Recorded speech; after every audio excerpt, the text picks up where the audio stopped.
again, this is exploited at scale. So please tackle your system that are web facing first. The vulnerability is extremely easy to exploit and deploy, as you can see, where you can trigger multiple commands in a very simple way.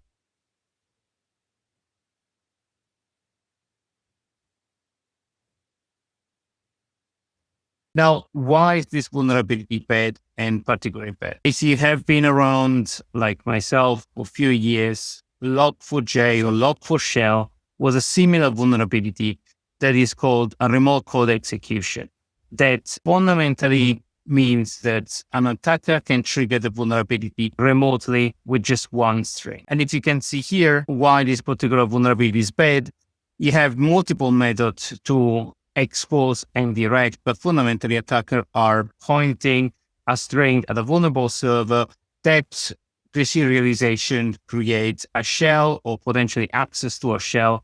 That shell enables you to trigger commands at a privileged role, and then you can from there to either lateral movement, trying to detect keys for specific systems. Usually container in cloud resource system have sometimes keys deployed in there. If you don't have a particular configuration deployed, or if your server is not clean, you might have credentials stored as environment variable. You might have a lot of elements into those containers, but potentially that is the spearhead for an attacker to move laterally or discover more things. Particularly the server, and we're going to tackle the lab that we provided as well in here to see how the vulnerability gets triggered.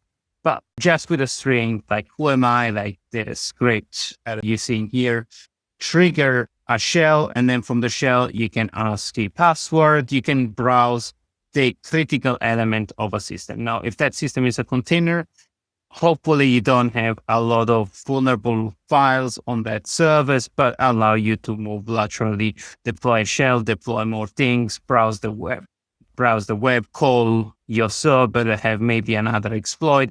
It's the first breach to your system.